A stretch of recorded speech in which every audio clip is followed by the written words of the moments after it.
ترى كيف ضرب الله مثلا كلمة طيبة كشجرة طيبة أصلها ثابت وفرعها في السماء আল্লাহ তাআলা মুমিনদেরকে একটা উদাহরণ দিচ্ছেন যারা কালেমা পড়ে, যারা কালেমা পড়েওয়ালা, যারা মুসলমান। আল্লাহ তাআলা তাদেরকে তুলনা করেছেন ভালো একটা গাছের সাথে। ভালো একটা গাছ আপনারা কি জানেন? কোরআনে বর্ণিত সেকালে সাজারাতান তাইয়্যিবাতাটা কি? আল্লাহ রাসূল একদিন সাহাবায়ে কেরামদের উদ্দেশ্যে বর্ণনা দিচ্ছেন। রাসূলুল্লাহ সাহাবীদের উদ্দেশ্যে বয়ান পেশ করতেন। বয়ানের সময় আল্লাহর রাসূল একটা প্রশ্ন ছুড়ে দিলেন, হে আমার সাহাবায়ে কেরামরা, তোমরা বলো তো কোন গাছের পাতা ঝরে না? বুখারী শরীফের হাদিসে আসছে। সাহাবায়ে কেরামরা একটু বন জঙ্গলের গাছগুলোর দিকে মনোনিবেশ করলো। আচ্ছা, চিন্তা করি তো কোন গাছের পাতা ঝরে না। জি, আমরা যেরকম আমাদেরকে কিন্তু ওই যে টিপস ধরতো, তাই না? শ্লোক ধরতো, এই তোকে একটা প্রশ্ন করি, দেখে এটা কত? তখন আমাদের মাথা ঘুরে যায়। আমার ছোট্ট মেয়েও পর্যন্ত আমাকে প্রশ্ন করে থেকে থেকে, আমি আর খুঁজে পাই না। আম্মু তুমি বলে দাও তো, ও তো সময় আমার নাই, তো চিন্তা ভাবনা করতে পারবো না। আব্বু তো কিছুই পারে না। আচ্ছা দেখো তো এইটা। জি ভাইরা আমার, আল্লাহ রাসূল ঠিক তেমনি সাহাবীদের উদ্দেশ্যে প্রশ্ন করেছেন কোন গাছের পাতা ধরে না। সাহাবীরা কেউ উত্তর দিলেন না। একটা ছোট্ট সাহাবী উনি বললেন, আমার মনের ভিতরে উদয় হচ্ছিল আমি কথাটা বলে দিই, কিন্তু আমার এখানে মুরব্বী আছে, আমার চাইতে বয়োজ্যেষ্ঠ এখানে সাহাবায়ে কেরামরা রয়েছে, বয়োবৃদ্ধ সাহাবায়ে কেরামরা রয়েছে, তারা আমার চাইতে অনেক বড়।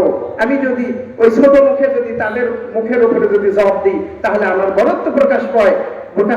সাহাবায়ে কেরামের কি পদমর্যাদা, সাহাবায়ে কেরামের কি মর্যাদা বড় ছিল, এখন ভালো করে চিন্তা ভাবনা করুন।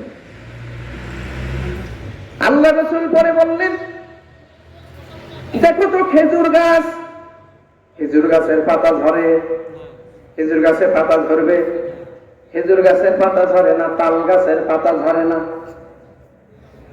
রাসূলুল্লাহ তাল গাছ বললেন না, খেজুর গাছকে বললেন।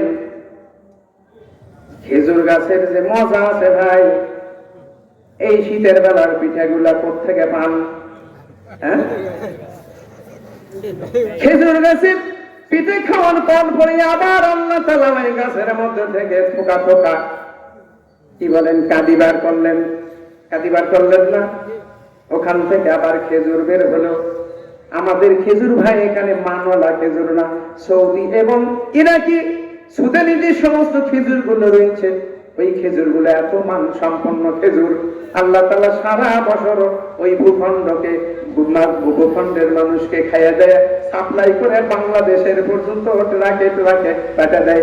ইফতারের সময় আমাদের ওই খেজুর গুলা দিয়ে ইফতার হয়। সারা বছর ওই খেজুর গাছের কামায় আমরা ইফতার করি, কি বলেন তাই না ভাইরা আমার? মুমিনদেরকে তুলনা করা হয়েছে একটা খেজুর গাছের সাথে। মেয়ে তোমাকে ক্ষমতা দিয়েছি, তুমি কোনো অপকর্ম করবা না, পারলে মানুষের উপকার করবা কিন্তু ক্ষতি করবা না। কিন্তু আল্লাহ তাআলা মানুষকে ক্ষমতা দিয়া পরীক্ষা করেন যে মুখে তো ভালো ভালো বক্তব্য দিয়েছো, আমরা ক্ষমতায় গেলে এইটা করব, এইটা করব, এইটা করব। আল্লাহ তাআলা বলেন অনেকদিন থেকে বক্তব্য দিচ্ছ, যা ক্ষমতায় দিলাম, যাই দেখি যে শুধু খাওয়া আর খাই, খাওয়া খাই ছাড়া আর কিচ্ছু খুঁজে পাওয়া গেল না। জি, সেটা তখন তো আমরা খুঁজে পাই না ভাই, যখন দেশ ছাড়া হলো তখন দেখি যে প্রত্যেকটা খাতে এমন পরিমাণ খাওয়া খাইয়ে হয়েছে, আর নিজের পকেট যেভাবে তাজা হয়েছে। হ্যাঁ, প্রধানমন্ত্রীর যে ওই যে গেট প্রহারা দেয়, সে 800 কোটি টাকার মালিক। জিজ্ঞাসা করা হলো যে 800 কোটি টাকার মালিক কেমনে হয়, আপনার গেটের দারোয়ান? বলছে না, 800 কোটি টাকা তো খুব একটা বেশি টাকা না। তাহলে ওই আল্লাহর বান্দা যে প্রধানমন্ত্রীর দায়িত্ব পালন করেছে, তার কত কোটি কোটি টাকা তার হয়েছে হিসাব করা যায়। আপনার মাথা ফেল হয়ে যাবে, ক্যালকুলেটর ফেল হয়ে যাবে। মেয়েরা আমার 8 কোটি কোথায়, 800 কোটি, 800 কোটি, 8 কোটি করে ভুল হবে, 800 কোটি বলা হচ্ছে কি যে 800 কোটি টাকা, এটা কোনো টাকাই না।